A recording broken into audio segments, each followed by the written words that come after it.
اعوذ باللہ من الشیطان الرجیم بسم اللہ الرحمن الرحیم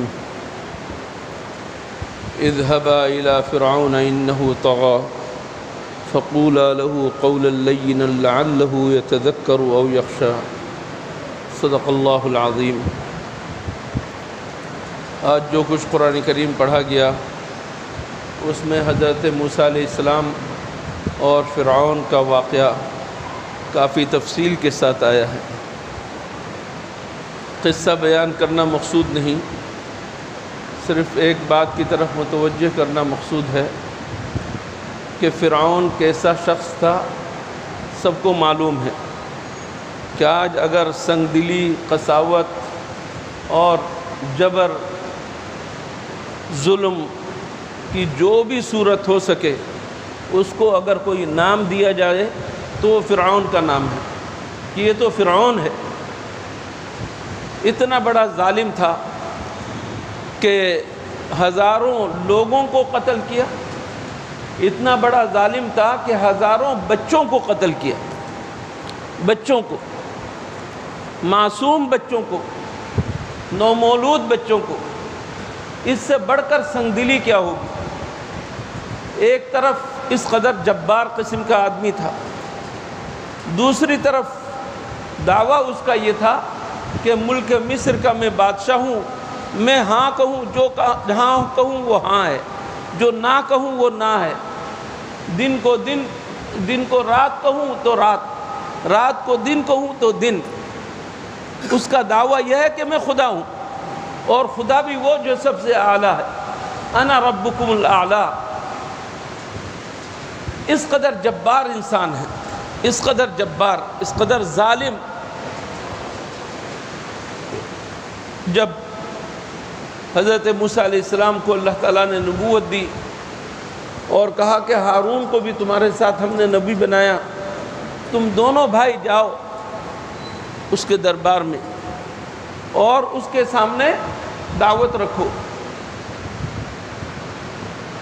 اور اس کے پاس جا کر نرم انداز سے بات کرو، سختی سے نہیں کہ تم بڑے ظالم ہو، جابر ہو، قاتل ہو، کافر ہو۔ فقولا له قولا لینا، تم اس سے نرم بات کرو۔ فرعون کو اللہ ہدایت دینے والا نہیں تھا، اللہ جانتا ہے، فرعون کافر ہی مرا ہے، لیکن ہم مخلوق کے لیے، ہم مخلوق کو تو معلوم نہیں نا کہ کس کو ہدایت ملے گی کس کو نہیں، ہدایت دینا اللہ کے ہاتھ میں ہے۔ تو حضرت موسیٰ علیہ السلام اور حضرت ہارون علیہ السلام کو حکم یہ ہے کہ نرم بات کرو، لعلہ یتذکر او یخشی، شاید نصیحت قبول کر لے، شاید ڈر جائے، اس کے دل میں خشیت پیدا ہو جائے۔ یہ دیکھیں دوستو، اللہ کے ہاں وہ شخص کافر ہے، ظالم ہے، جابر ہے، قاتل ہے، بہت بڑا گناہگار ہے، اور اللہ کے مقابلے میں خدائی کا دعویٰ کرنے والا ہے، لیکن اس کے پاس بھی جب بھیج رہے ہیں نبیوں کو تو تاکید یہ ہے کہ اس کے ساتھ نرم بات چیت کرو۔ میرے دوستو، دعوت دینے کا طریقہ یہی ہے، کافر سے کافر آدمی ہو، فاسق سے فاسق آدمی ہو، غنڈے سے غنڈا آدمی ہو، اس کے ساتھ آپ کو معاملہ نرم کا رکھنا ہے، نرمی کا معاملہ، اس لیے کہ جس کے پاس آپ جا رہے ہیں یہ مسلمان ہے، کافر نہیں ہے، اس نے خدائی کا دعویٰ نہیں کیا، انا ربکم الاعلیٰ نہیں کہتا، وہ تو سبحان ربی الاعلیٰ کہتا ہے، اپنے رب کو مانتا ہے، رب اعلیٰ کو مانتا ہے۔ اس رب اعلیٰ کو ماننے والے مسلمان کو اگرچہ کچھ بگڑ گیا ہو، اس کے ساتھ تم سختی کے ساتھ کیوں بات کرو گے؟ اس کے ساتھ تمسخر اور استہزاء کے ساتھ کیوں بات کرو گے؟ اس کو حقیر سمجھ کر کیوں بات کرو گے؟ نہیں، بلکہ اس کو انسان سمجھ کر، اپنے برابر اور اپنے سے بھی زیادہ بہتر سمجھ کر اس سے بات کرنی ہے۔ نرم بات کارآمد ہوتی ہے، نرم بات اثر کرتی ہے، سختی ہر چیز کے اندر خرابی لاتی ہے۔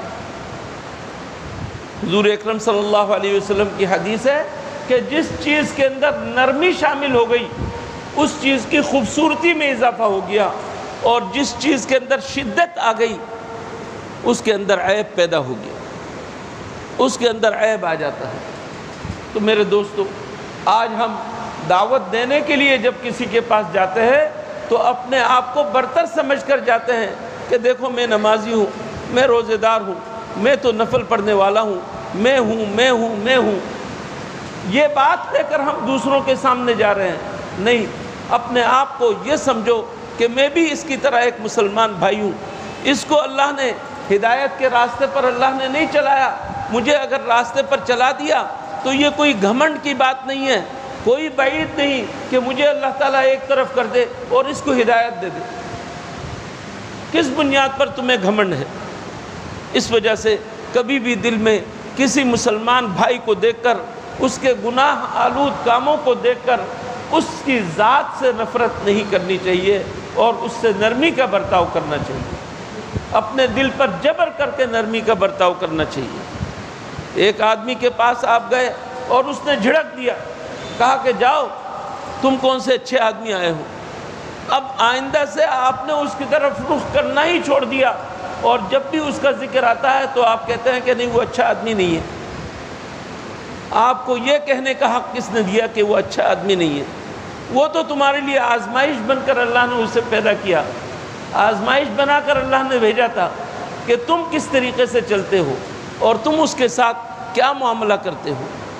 اللہ تعالی ہمیں دین کی دعوت کو حکمت کے ساتھ، اچھی نصیحت کے ساتھ اور اللہ کے حکم کے مطابق، رسول اللہ صلی اللہ علیہ وسلم کی تعلیمات کے مطابق دعوت کا کام کرنے کی توفیق عطا فرمائے۔